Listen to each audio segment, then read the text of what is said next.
Hello, welcome to my channel or welcome back. Last year, I shared a video on Halloween traditions. I wanted to share a couple ideas that we have for crafts and recipes and just family experiences, as well as add in some new ideas for creating traditions around Halloween. And I wanted to kind of do a reboot of the ideas that I shared last year. Enjoy.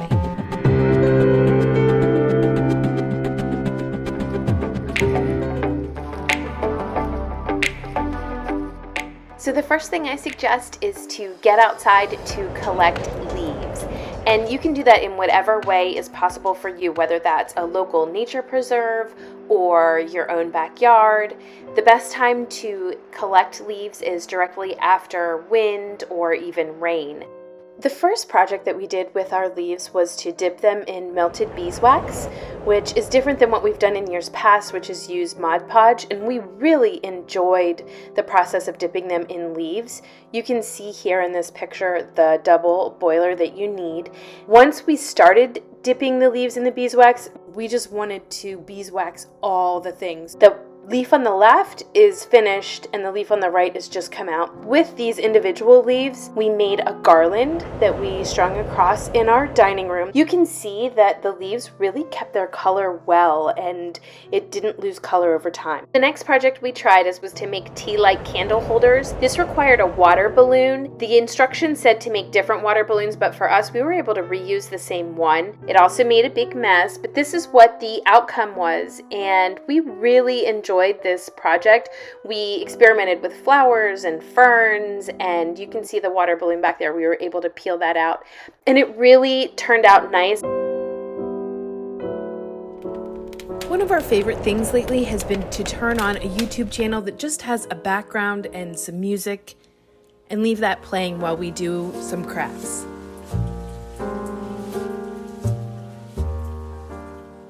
We found some rocks on our hike and I got paints out for the kids and they decided to paint various animals. Eventually they chose to just have a bear and a bat and a fox and a rat. This is making pipe cleaner spiders. It does require hot glue use. I got this idea from Sabrina at A Simple Happy Life on YouTube, and she had crows and shared this book, and I thought this would be a fun addition to our Halloween animal collection. Continuing in the theme of books, we love to read The Legend of Sleepy Hollow. This is the original Washington Irving version. We typically, however, read this other illustrated version. It's by Grandma Moses' descendant, Will Moses, and the illustrations are lovely. And then this year, I decided to surprise the kids and got them the Lego Headless Horseman. And we also watched the Disney cartoon as well. Something else we've discovered we love doing is grabbing our books and going out to find a comfy tree to read them in.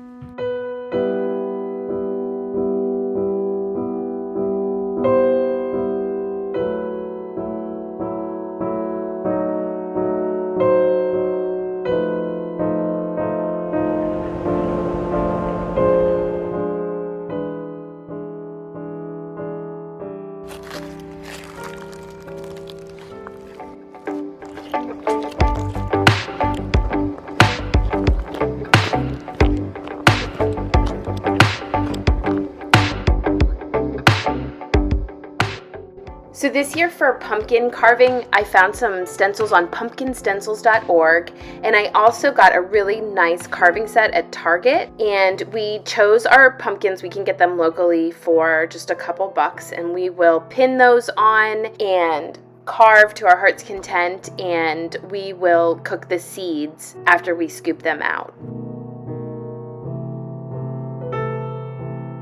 Growing up, I had a grandmotherly neighbor who made me popcorn balls every year for Halloween when we visited her.